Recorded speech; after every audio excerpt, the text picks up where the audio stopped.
The general's question. The briefing room went quiet. Not the good kind of quiet. The kind that comes right before someone says something they shouldn't. Marine General Howard Brecken stood at the front of the room, hands clasped behind his back, scanning the faces of the Navy personnel assembled before him. Joint Operations Briefing. Standard procedure. 30 officers, analysts, and support staff seated in rows. His eyes stopped on a woman in the back corner. Petty Officer Second Class Emma Raines sat with her hands folded on the table. No notebook, no coffee, just stillness. She was older than most enlisted personnel in the room, maybe late 40s. Graying hair pulled back tight, uniform crisp but worn at the edges. Brecken had seen her file that morning. 12 years in, logistics, supply chain coordination, unremarkable service record, no deployments listed, no commendations, the kind of sailor who processed requisition forms and kept inventories straight. The kind nobody noticed. He'd made a mental note because she was the oldest enlisted person in the room and the only woman without a gleaming row of ribbons across her chest. The briefing dragged on. PowerPoint slides, readiness assessments, budget projections. Brecken half listened while his aide discussed fuel logistics for the carrier group. His mind wandered. He'd been doing this job too long, too many rooms, too many faces that blurred together. When the aide finished, Brecken stepped forward again. Questions. Silence. He should have left it there. Instead, his eyes drifted back to the woman in the corner. Something about her stillness irritated him. She hadn't moved once during the entire presentation, hadn't taken notes, hadn't shifted in her seat. Just sat there, like she was tolerating something beneath her. Brecken didn't like that look. He'd seen it before on junior officers who thought they were smarter than the room, the kind who stayed quiet but carried judgment in their silence. It was a pet peeve of his, arrogance wrapped in humility. Petty Officer Raines, he said. Her eyes lifted, calm, no surprise. Yes, sir. 12 years in logistics, Brecken said. He smiled. The room sensed the shift. A few officers glanced sideways. You've seen a lot of requisition forms. Yes, sir. Ever see combat? The question hung there. A few people shifted. Someone coughed. Emma Raines didn't blink. No, sir. Brecken nodded slowly. He should have stopped, but something in her tone, flat, almost bored, pushed him forward. Must be nice, he said, sitting behind a desk while the rest of us do the heavy lifting. A couple of junior officers smirked. Emma said nothing. Brecken felt the room lean in. He was performing now, playing to the crowd. He told himself it was harmless, just a little ribbing, morale building. Marines and Navy always gave each other grief. Tell me, petty officer, he said, voice light, almost teasing. What's your kill count? The room froze. Someone laughed nervously. Brecken grinned.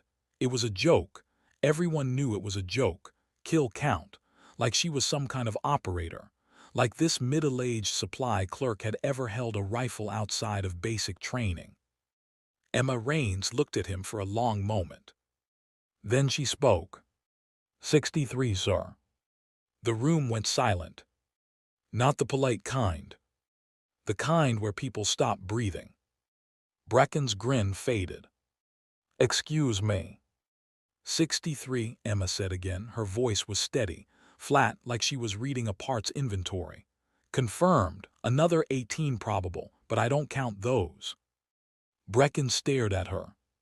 Someone in the front row turned around. That's, Brecken started, then stopped. He didn't know what to say.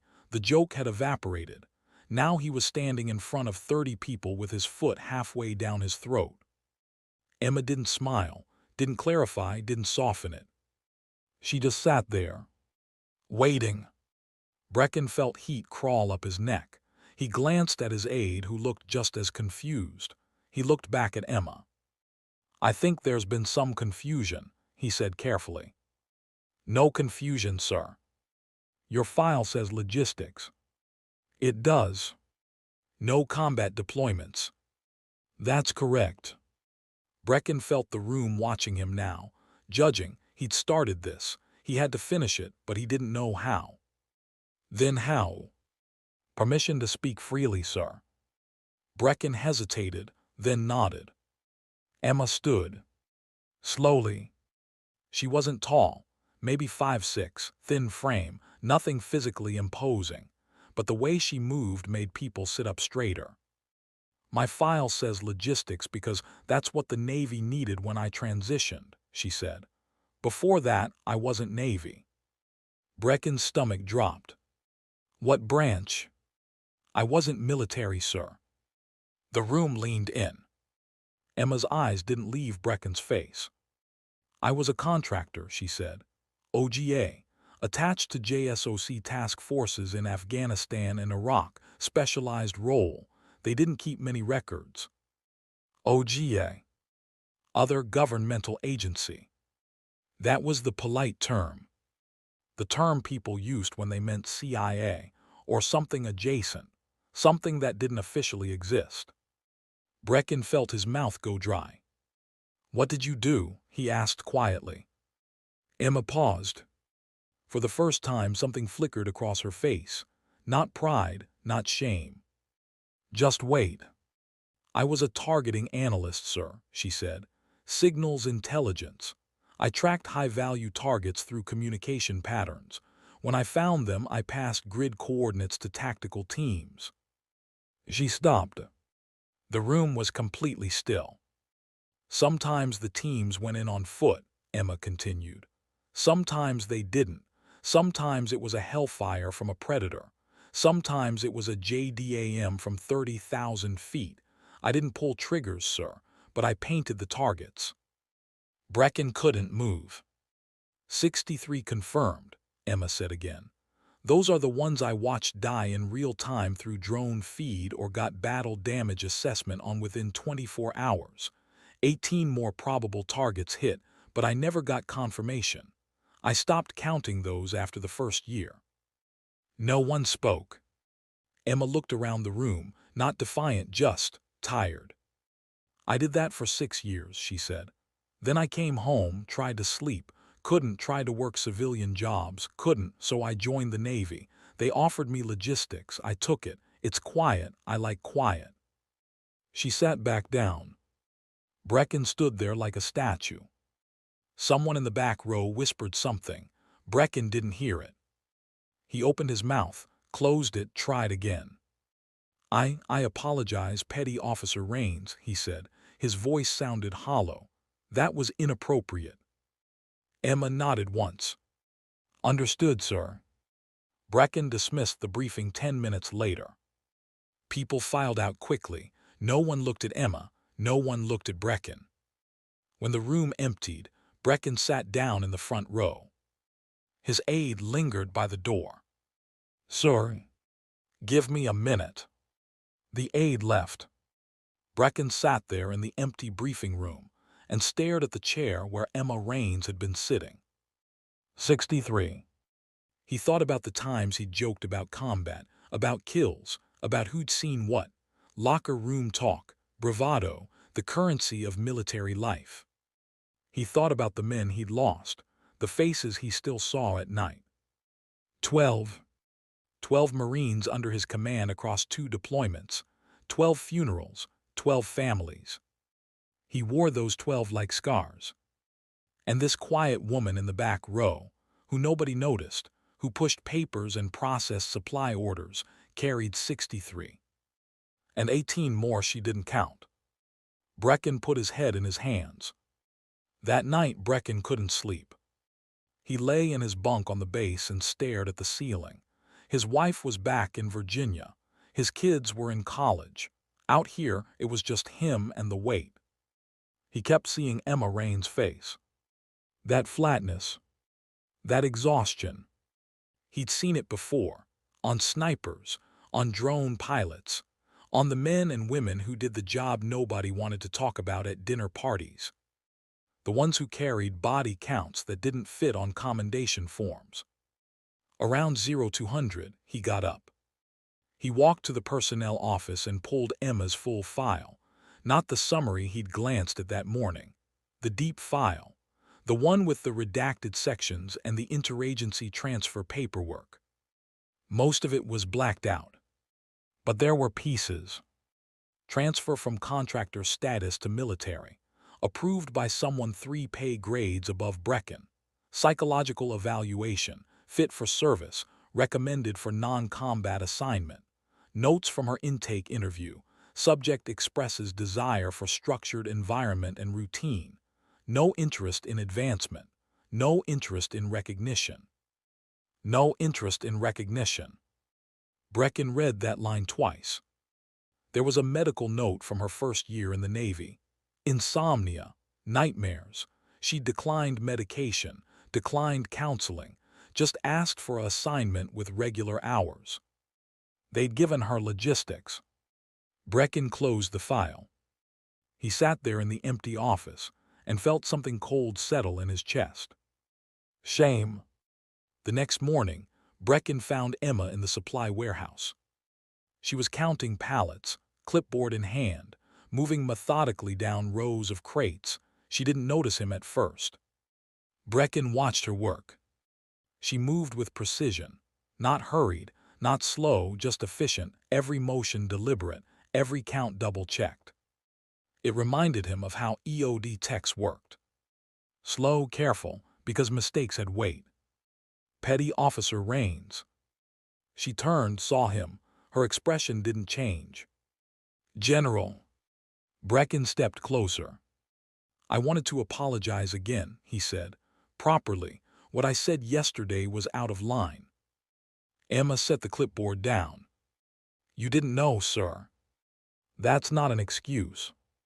She studied him for a moment, then nodded. Apology accepted. Brecken hesitated. He should leave, but something kept him there. Can I ask you something? He said. Emma waited. Do you regret it? Regret what, sir? The work before.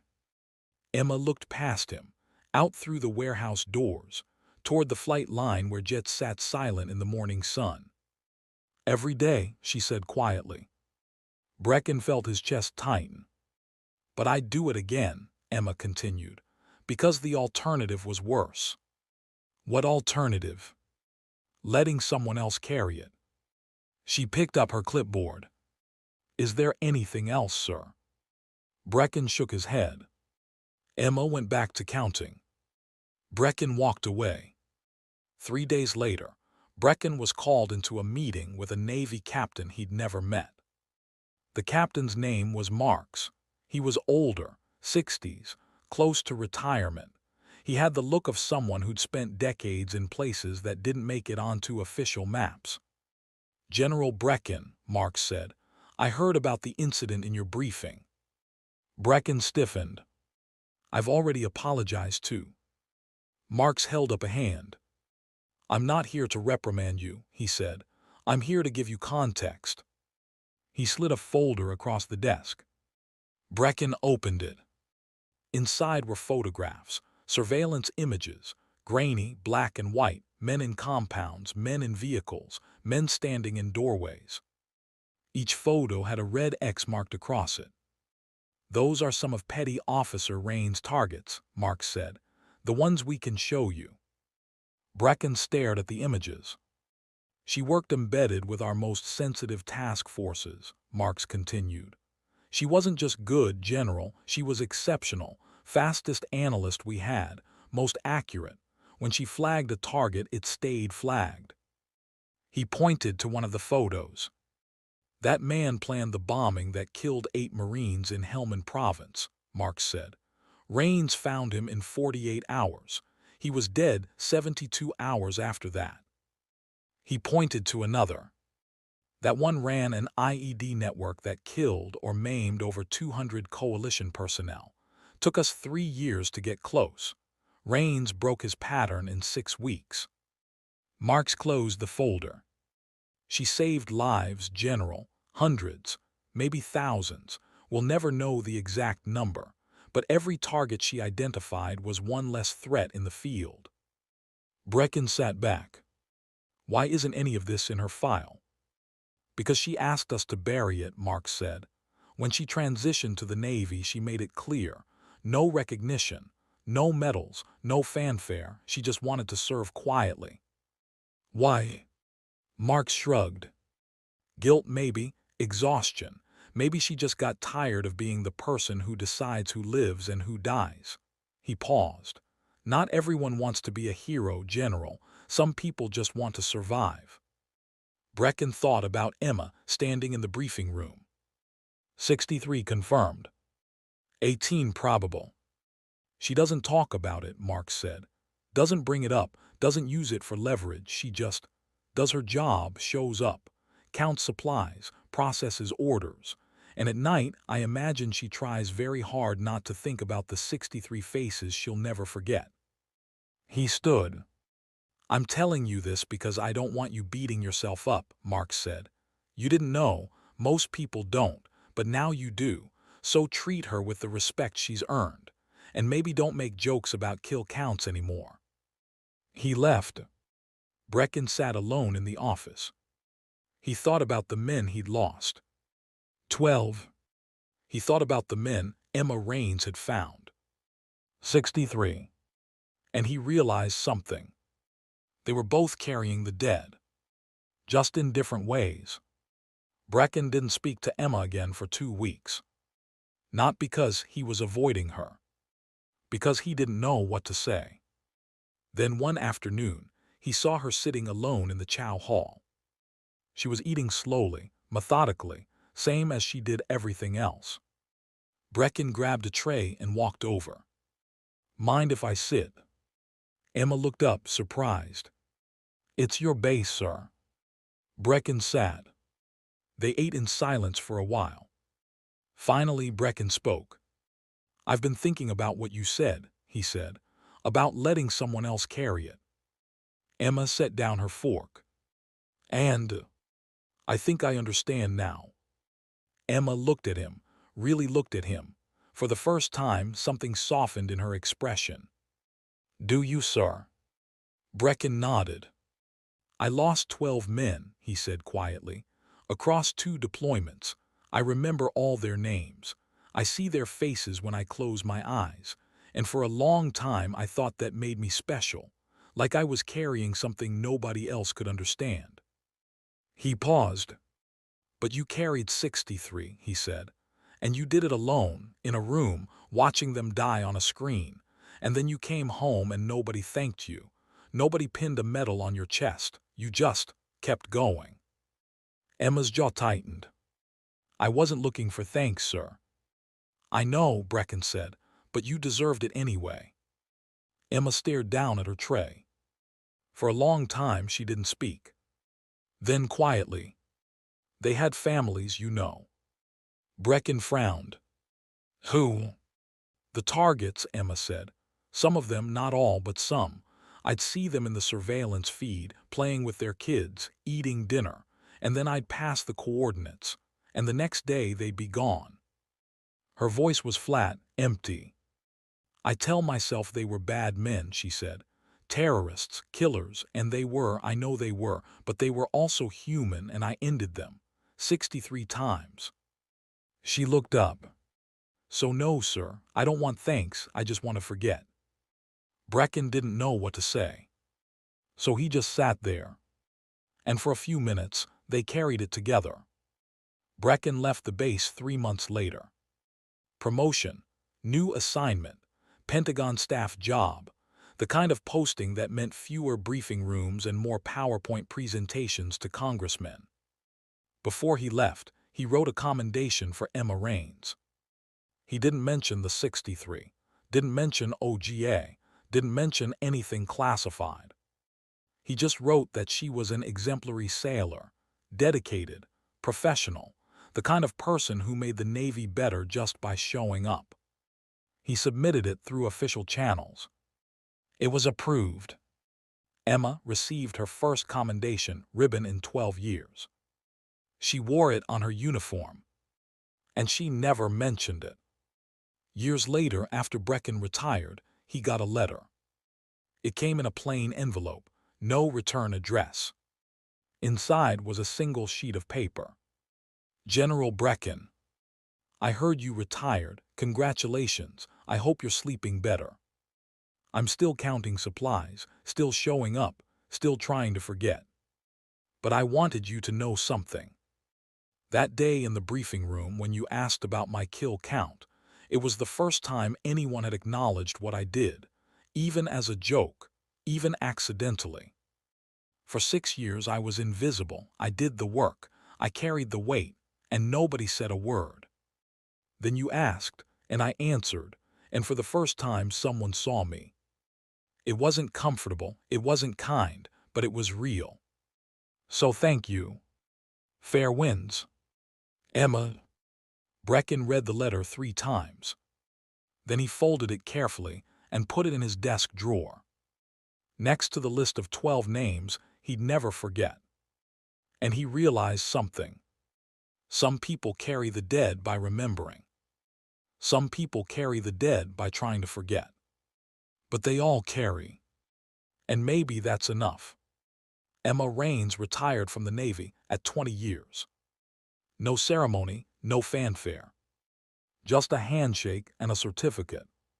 She moved to a small town in Montana. Bought a cabin, got a dog. She still has trouble sleeping. But some nights are better than others. And on those nights, she sits on her porch and watches the stars.